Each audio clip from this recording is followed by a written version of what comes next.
Good morning everybody. Welcome to our live sunrise safari, looking at a glorious golden sun rising through the clouds.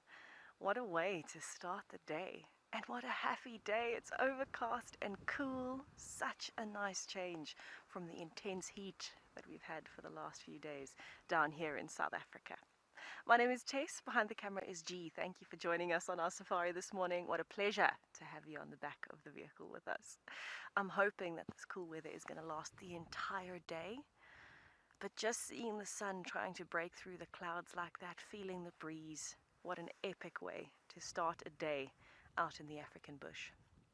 We're at Djuma Private Game Reserve, which is in the Sabi Sand Nature Reserve, if you know where that is, northeastern corner of South Africa.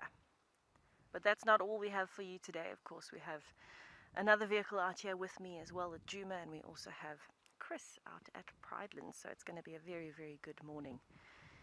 Let's hope that the Lowveld, the area of the bush we're in today, let's hope it represents well. It's a perfect day for predators to be moving around in the cool weather. With the wind, the herbivores might be a little nervous, but we've got some big goals. We're going to see if we can find those lions that we had last night.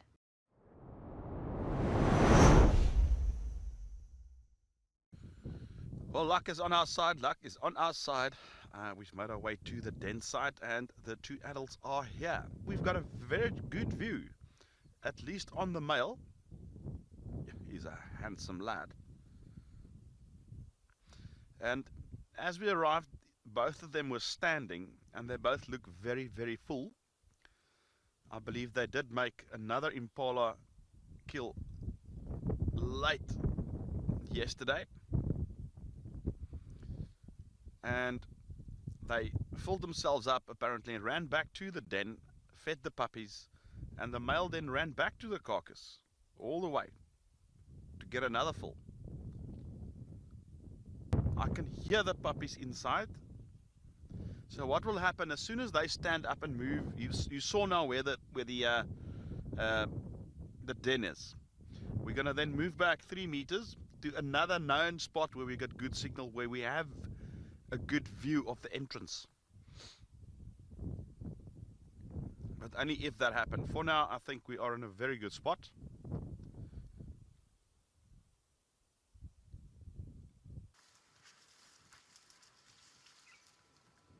But there are definitely times when elephants will fight and it can be fatal.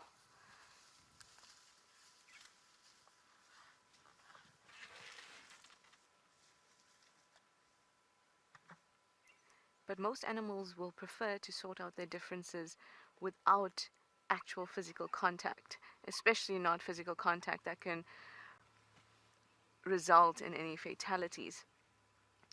And that's why so often, especially amongst males in the bush, you get lots of displays. Whether it's puffing themselves up, making them look bigger by sticking up their mane on the back of their neck, like nyalas, or displaying how big they are by lifting up their heads and pushing out their ears. Like with elephants, they try to intimidate each other and sort out whoever is more dominant like that, as opposed to physically having to harm each other. Now, even though this looks a little serious, and I'm just basing that off of how I feel being with them, because sometimes you can see this and it really feels very playful, but there's lots of head shakes. There's one that's moving away while the other is following, and the one that's moving away, the one on the left, he almost feels a little irritated, keeps looking back and thinking, oh my goodness, this guy is still following me. We've found the lions close up. Yay! They are looking pretty happy, and I think they've had a meal, these three. Once again, without the other 3 lions. This is the second time that they've had a meal on their own.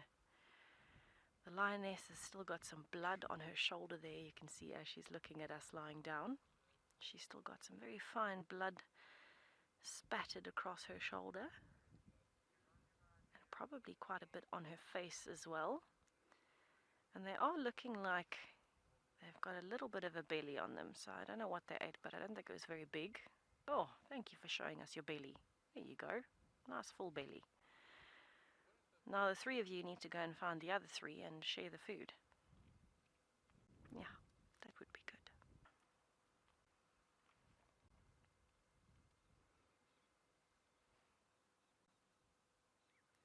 I've always found the fire breaks to be quite uncomfortable on bare feet. You can imagine all of these fresh little shoots coming up. The green ones are nice and soft, but there's a lot of little twigs and things that stick around that are quite hard. I wonder how comfortable these lions are. She looks very comfortable. Still covered in blood. You all need to aloe groom, speaking of. You need to get all the blood off each other. As Trish was saying, elephants are not territorial at all. They are very much nomadic and they make some pretty large scale movements. I'm hoping we don't have one of those movements coming up because the elephants are in a very thick area. There's a whole herd and we can only see this one. It's a fairly young elephant, so if they decide to move off, we're not going to follow them into the thickets. For now, we'll enjoy the slightly obscured view of an elephant having breakfast. That poor young bush willow that is trying so hard to sprout is just being annihilated. The bush willow is not having a very good day.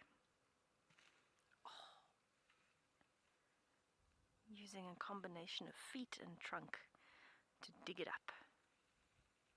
Hey, elephant. Very muddy tusks coming out from the lip, but nice and clean in the front, so it's been using the front of its tusks for something. Probably feeding. Oh, listen to those pretty calls.